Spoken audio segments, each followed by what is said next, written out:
All right, let's just get started. The quicker I start, the quicker we can get out of here. So, how about that? Well, I'll tell you this. One of my main goals the rest of the way is I just want to expose you guys to as many assessments. That's what this class is all about. And I want you to be able to take some things.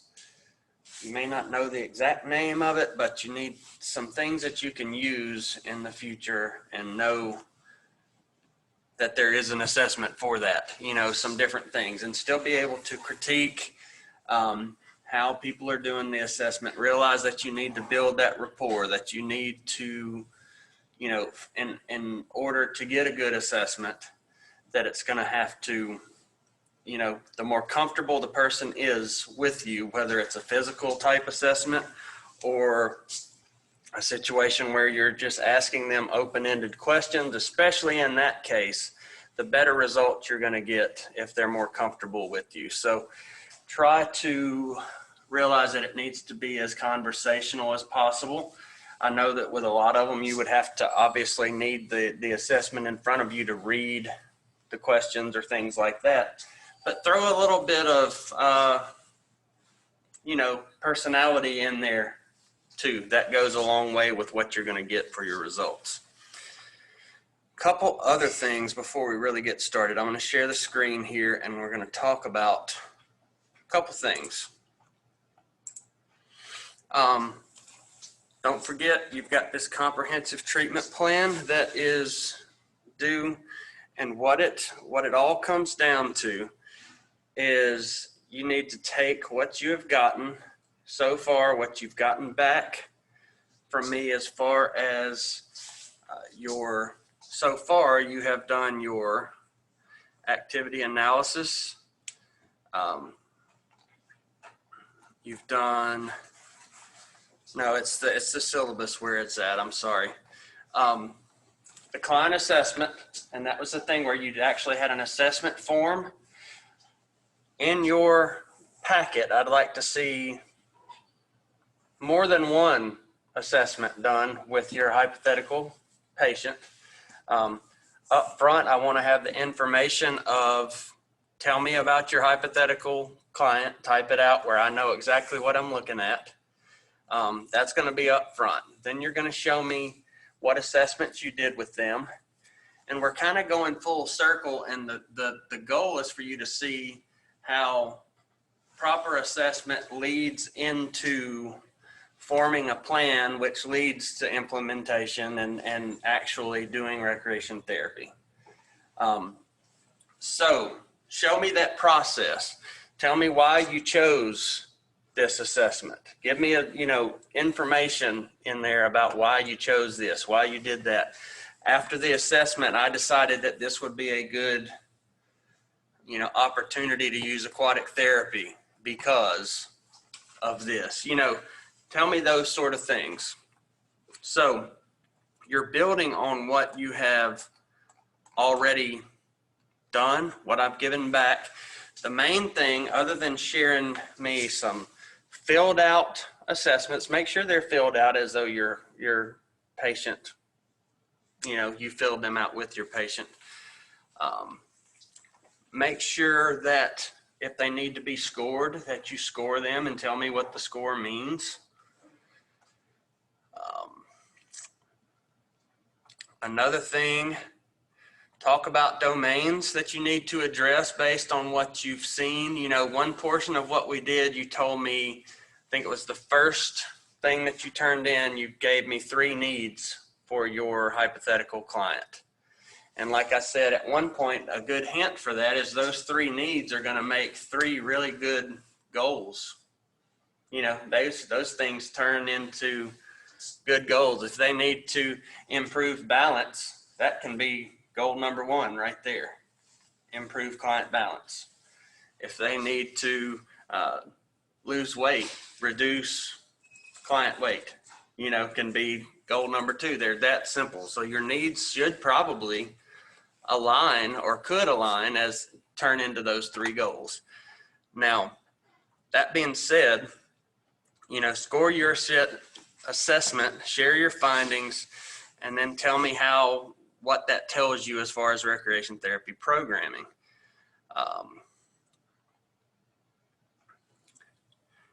I want you to, at that point, make sure that you include, and you haven't done this on your other stuff, make sure that you give me a minimum of 3 goals with 3 objectives each. Let me do something real quick because that's unclear.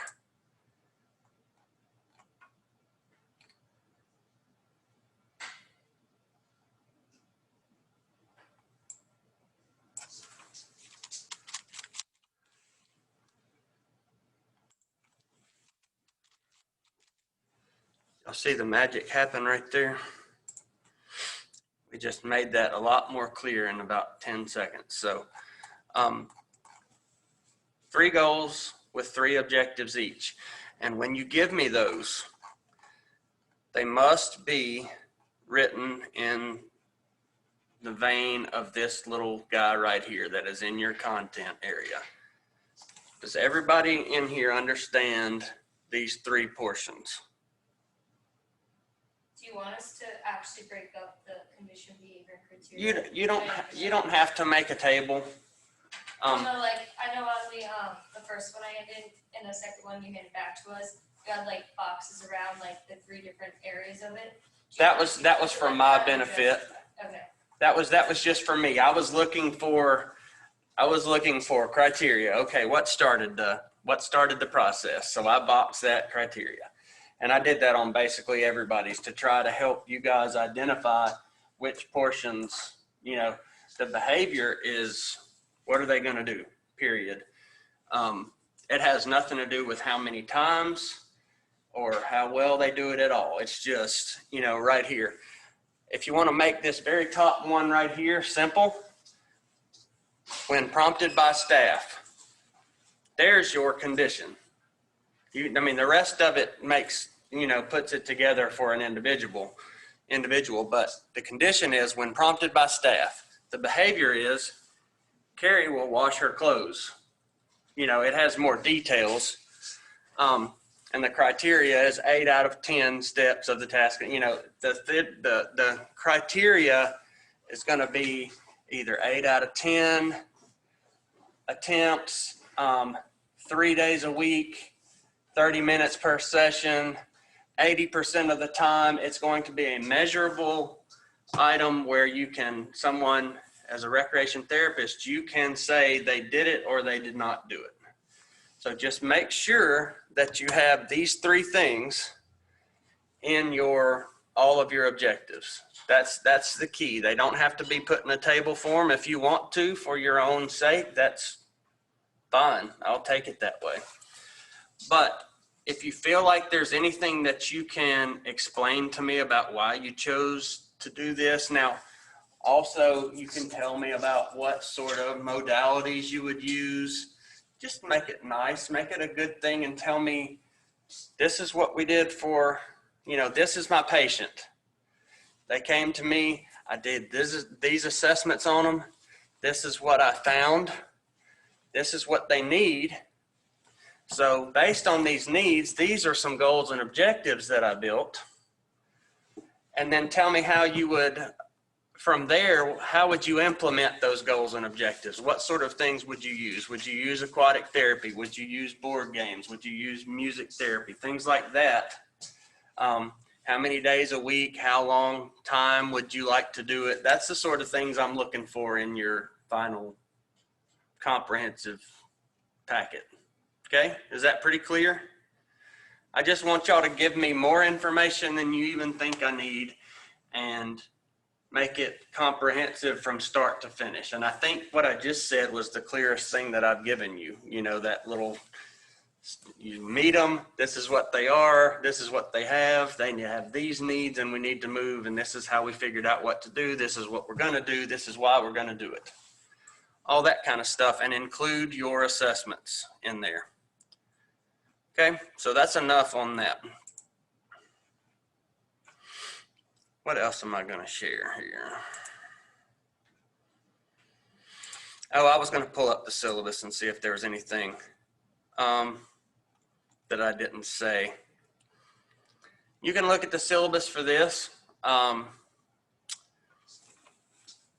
It's kind of an extension of what you guys have already done, what you've turned in, which was the activity analysis and the client assessment. Those two things have been turned in at this point. You're going to build off of that. You give me 3 goals with 3 objectives for each goal, activities to be implemented, including frequency and duration. How will you evaluate to see whether what you're doing is effective or not? And then explain and support your plan section by section, which is exactly basically what I just said. Give me a lot of explanations and support. You can't really go wrong if you're telling me something that relates to care of your client, okay? That's enough of that. Let's share somewhere else.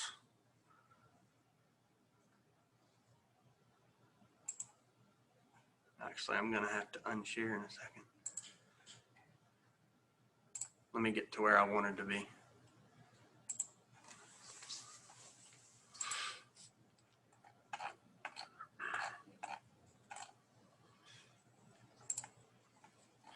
We didn't get into a lot of this. We basically talked about balance last class. Today I want y'all to see this thing about visual motor skills. And then we're gonna watch Caden and Katie's videos and possibly Julie's. We'll see how that goes.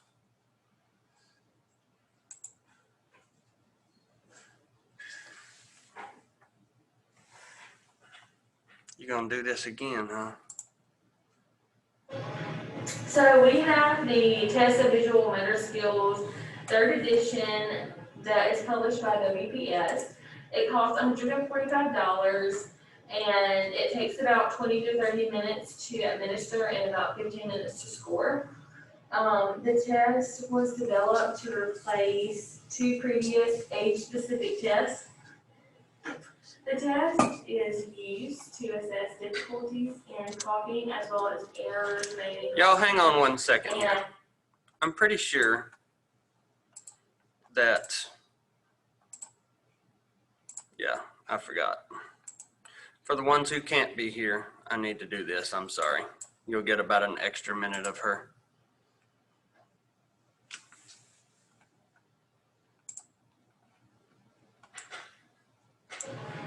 so we have the Test of Visual Motor Skills, 3rd edition, that is published by WPS. It costs $145, and it takes about 20 to 30 minutes to administer and about 15 minutes to score. The test was developed to replace 2 previous age-specific tests. The test is used to assess difficulties in copying as well as errors made in copying, and it's used all the way from kids age 3 to clients who are 90 years old to assess their visual motor deficits. So the test is also used to determine any impacts in visual motor planning and perception skills, which could affect occupations in play, formal education, handwriting. And then for your older clients, it could affect job performance and leisure activities. Okay, so to start the test out, you need to fill this out. It's the child's name, their school they're at, or if they're not out of school, their occupation, and you need to put their date of birth. Now I'm going to read the instructions that come straight out of the booklet that the examiner should read.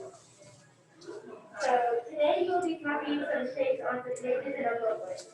Work carefully and do your best. All you have in front of you is 2 pens, and don't make any marks on the booklet yet. Wait for the instructions before you start. First, let's practice.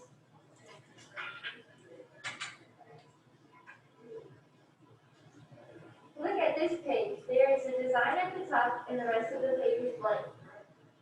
Copy this design down here, but you're not allowed to trace it, okay? Alright, go ahead.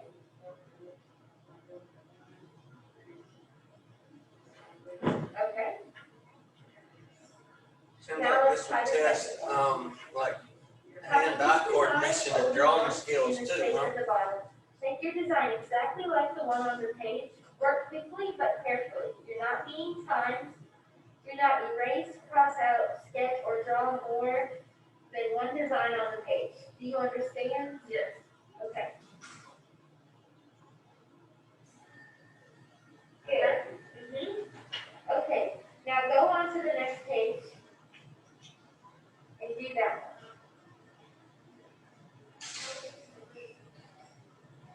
I traced it. one. Okay? That's okay. Just go, no erasing, remember, so just go to the next page. Okay. Okay, now copy this. Copy that. Okay. Next page.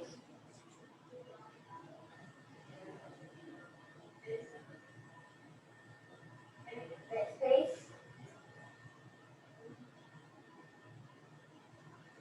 Okay.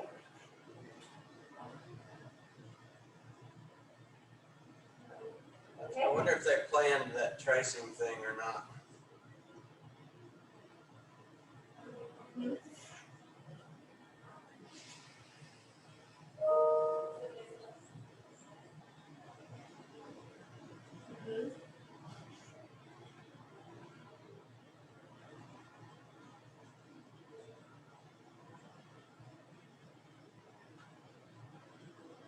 Okay.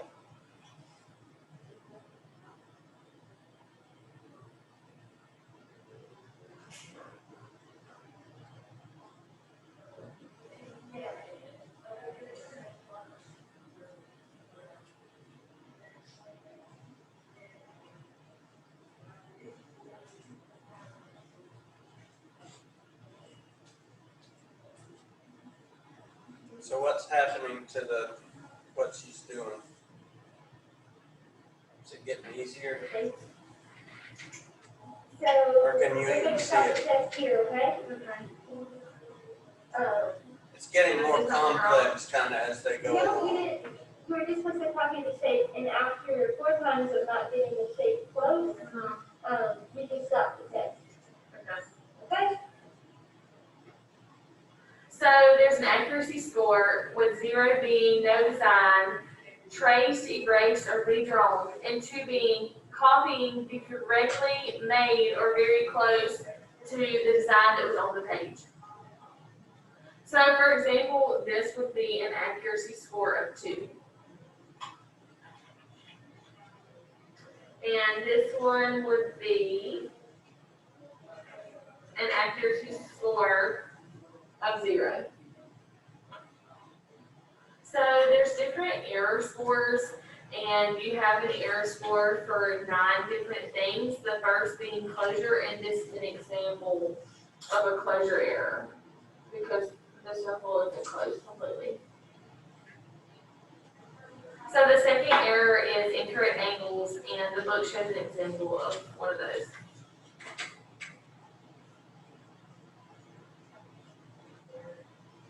So the third error is line quality, and that's whenever there's a gap or like the line isn't straight, they have squiggly lines, like shown in this picture, and then there's a gap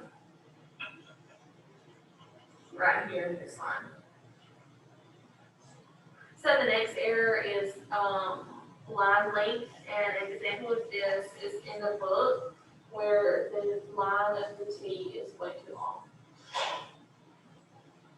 So the next error is line connections, and that's where the lines don't meet or connect where they should. They overcross like this in the top. So the next error is modification of part or size, which means that the shape was not drawn as it was intended, or it was larger or smaller than the example that was given. And here's an example of that. The circle is at the top of the square instead of in the middle. The next error is addition or deletion, which just means that they added or didn't add enough of the shape that was intended. The next error is rotation or reversal, and so what would happen is they would draw the shape in the wrong direction. as the picture that was given as an example. And the final one is overlap. And so what's going to happen is that they're going to overlap in this example is the triangle way over the bottom with it's supposed to be in the middle. So you have to assess each shape, like each picture of the shapes for all 9 errors. And so it's possible for a child to get just 1 error or 2 errors or 9 errors. So for instance, they could have 2 errors by having incorrect closure and by also having incorrect angles. So when you're scoring the test, you go through all the pictures and you go through 1 error at a time. So you'll go through and you'll look at all the incorrect line closures first through all the shapes. And then that total number goes here. And then you do that for all the rest of the shapes. You go through error 1 to error 9 and you tally up at the end what all you get for the number of errors. So then for your raw score, it's gonna be how many the child got right. So for this one, that they got 27 right. So the standard score is going to be based off of other children in their age range. And then the percentile, you find their standard score, which is 79, so they're about at the 8% percentile rate. So then based on the results from the numbers of errors they got, you're gonna have no concern, you're gonna monitor them, or they need to be referred, depending on what they ranked and where they are on the percentile rank.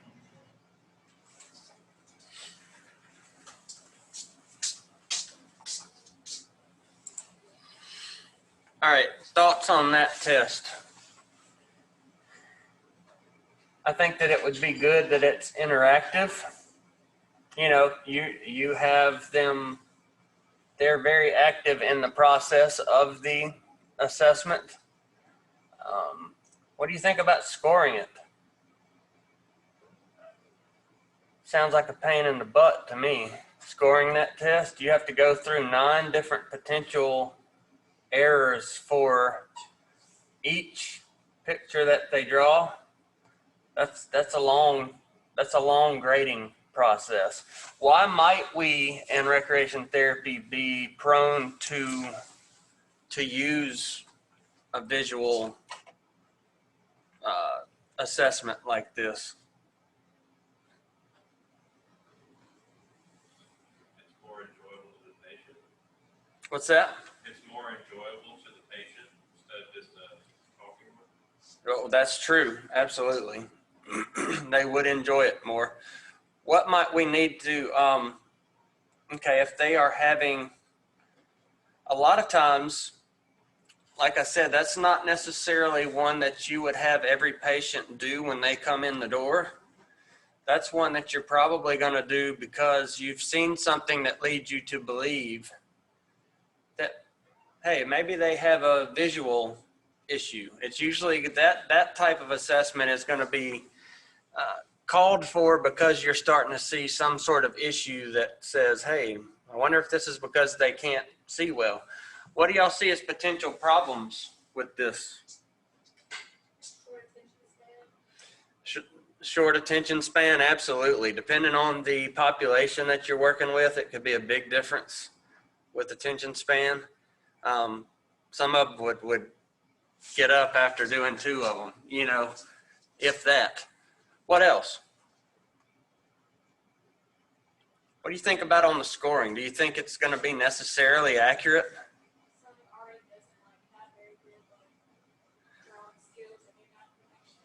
I can't draw a circle.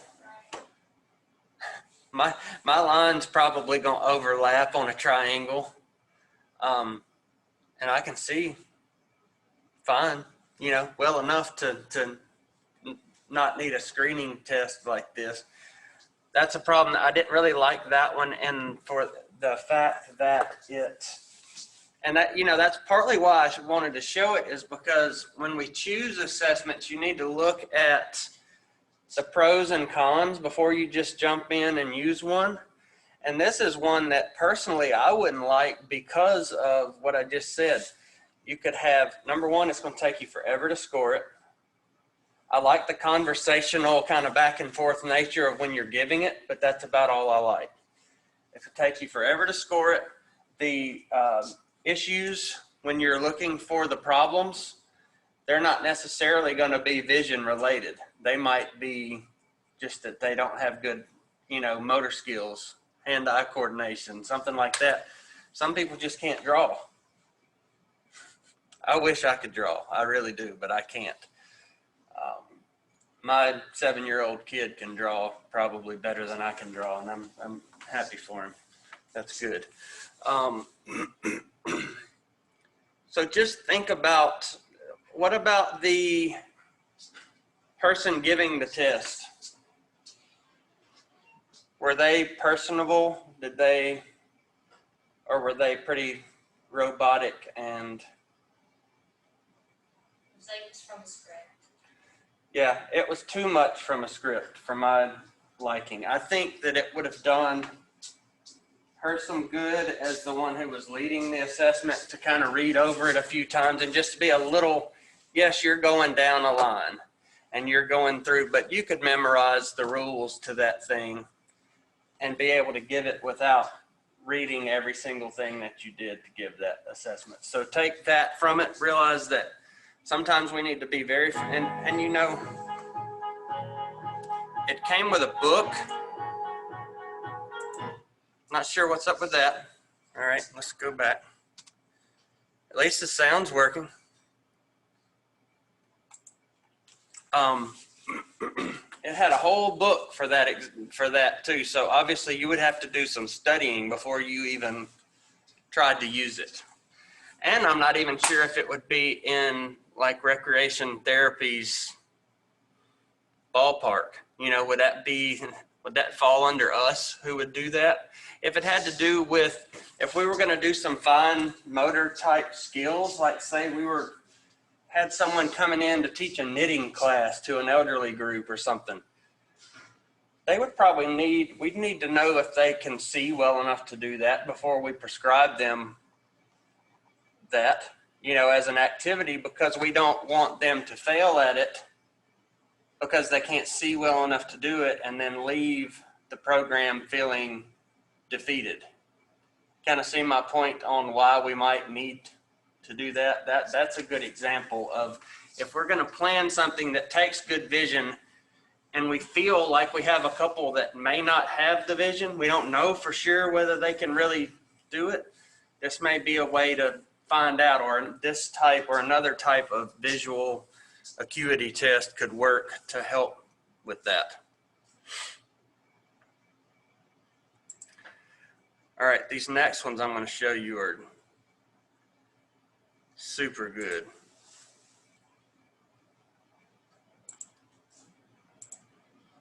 Let me go back here. And y'all are just not going to believe how good these next couple videos are. Right, Caden? All right, now let me go back to here and share. I don't think,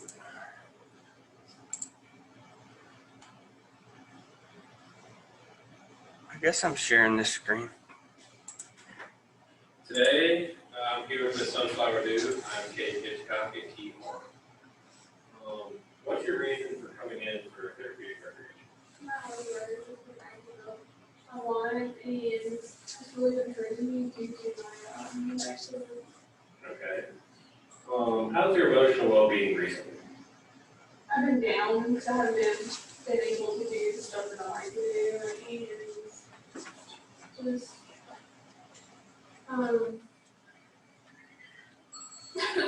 it's not too long. Okay. What are some personal strengths that you have? Okay. Some support systems. Who comes and visits you, and who do you like to hang out with? Like, what do you call that? You know, okay.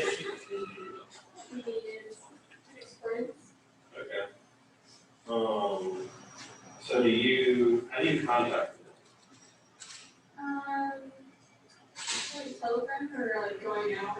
Okay. So your activity environment, do you like single, activities to do by yourself, small group activities, or large group activities? I can do large groups, and I kind of like social, but I would say small groups. Okay. Do you like more indoor or outdoor activities?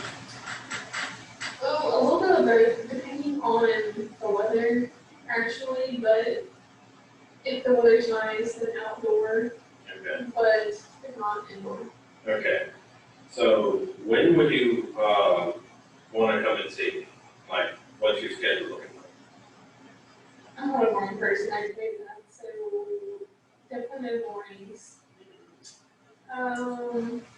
Afternoons would probably be the best, because of the evenings. Evenings, maybe very good, but I goes to the afternoons overall. Okay. And your allergies that I should know about? I'm bad allergic to pollen, Okay. so due to the weather kind of thing, like it's a day where there's a lot of pollen. It's not good for me, or I'm also allergic to fish. Okay. What are some, interests that you have? Like, list about 4 of them. Go from your favorite to least favorite. So my downtime, I love crocheting. It's fun, I just haven't been able to do it lately. Hiking, and kayaking, and cycling. Okay. How many times a week do you want to eat? What would you suggest? I would suggest about 2 times a week. Times? Okay, sounds good. And about an hour, sound good? Yeah, hold up. Okay. Well, that is our assessment. We'll go back and go over this, and we'll try to set our next meeting. Okay.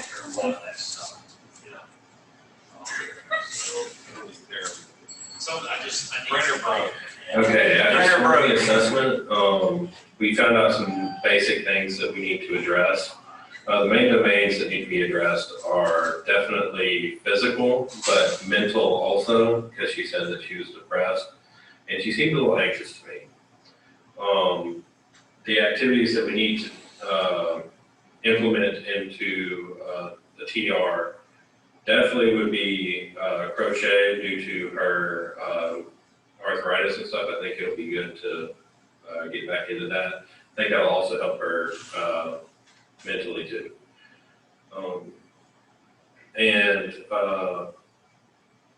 I would have to say overall her scoring was pretty good. So she still needs TR, but overall she's doing pretty well compared to some others. And I think that's about it. And also she's got a pretty good support system with her friends and a pet also. Today, You probably don't want it again, do you? no, not again. Hey, are they being too hard on themselves back there with their heads in their shirts right now? Like, I thought that was really good. I love that it was open-ended, conversational. You found out the things that, something you asked straight up, what do you like to do? What are you allergic to? You found out a lot of things that we need to know right out of the chutes, You asked for her input at one point, how often would you like to do this? Now, do you have to go by what they say? No, but you gave her the opportunity. She's given you some things she likes to do. You've given her the opportunity to tell you how often that she may want to do this. Now, at that point, you're like, how about we do, 3 days a week, an hour at a time, whatever. But you have included her in the process of planning now.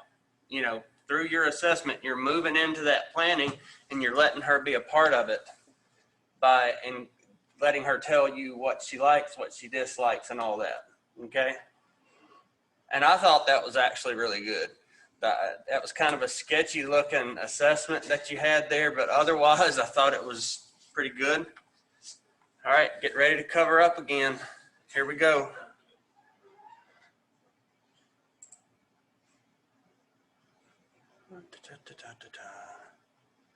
No, I gotta go out of here. No.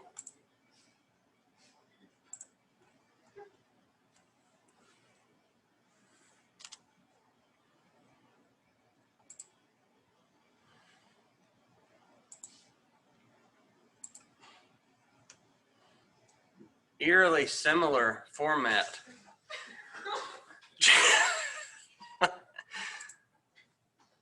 Location, etc. Yeah, it looks like a 1960s home with red couch in the back and a random palm tree photo. Hey, whatever works. It looks like your client appeared to be comfortable during the assessment process, so that's what we're looking for, okay? All right, here we go. I'm here with Billie Holiday today. Billie Holiday. I'm a meteor rec therapist. So why are you here to see me today? I've been having problems with my right leg after a soccer injury, and recently I've been having side issues. Okay. How are you feeling about the whole situation?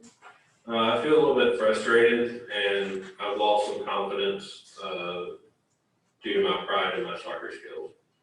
What would you say your personal strengths are? I kind of see myself as pretty helpful and definitely a team player. Okay. And what are your social support systems, like family, friends, any animals? I know I attend a local church in town with my family and friends, Okay.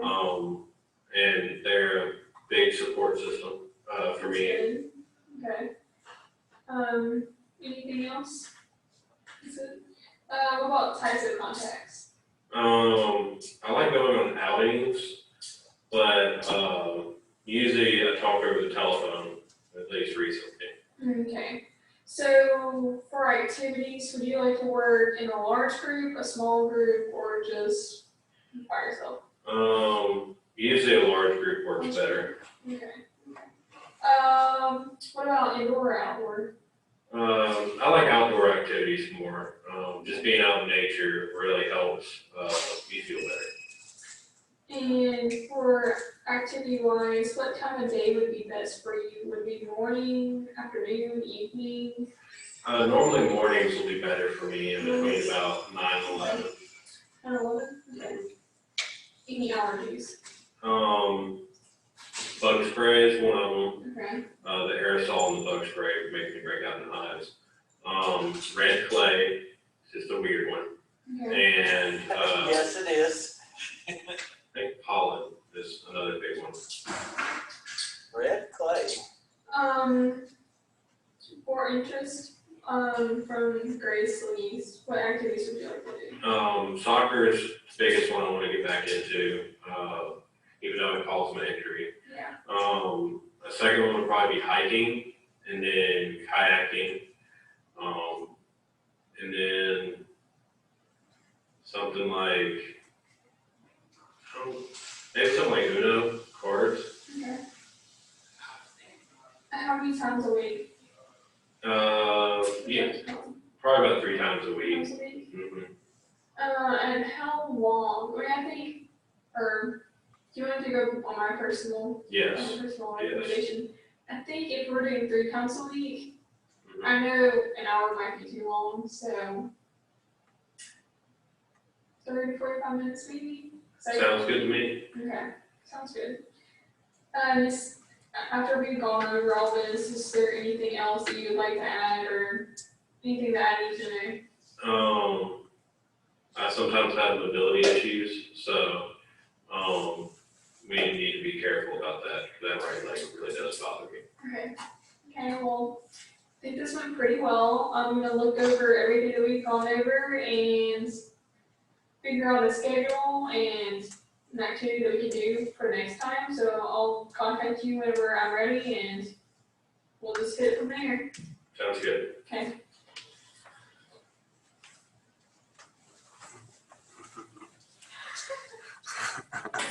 Okay, so I just had an interview or an assessment with Billie Holiday. So looking over his assessment, I'd say his emotional well-being is not too great. He's frustrated and has low self-esteem, which I feel like getting back to doing his favorite activities like soccer will help improve that. And his social support is pretty good. He has family, he has friends, his religion, I believe will help him pull through this hard time too. Contact, pretty good. Allergies. There's nothing much we can do about that. Just try to stay away from anything he's allergic to.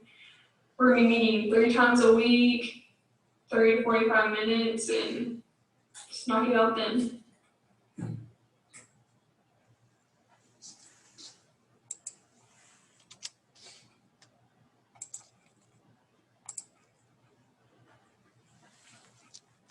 A lot of people don't know this, but the Holy best way crap. to make money with Amazon is 2020. Okay, sorry.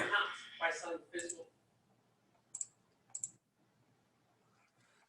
All right, I'm gonna say this. Y'all are entirely too hard on yourselves up there, or you just don't like seeing yourself on this big screen, or whatever the case may be. But they were very similar, obviously, what you did. I like a lot about both of them, and the fact that, you know, you tell your client at the end, hey, I'm going to take some time, look this over, we're going to come up with a plan. You both asked open-ended questions that gave them the opportunities to tell you what they like to do, and you're trying to include them in the planning process. So that was much better than you probably think. It's not something that you've probably ever done before, so first time you do it, pretty good. So I'll give you a clap on that. I thought they were both good. You know what? We'll save Julie for next time and we'll get out early today. How about that? Because hers is kind of long and she's not here, and I want her, you know, like if I want to make fun of her, I want her to be here for it. So y'all have a good rest of your day, and I'll see you guys next week for more torture for some of you others that we haven't watched your videos yet.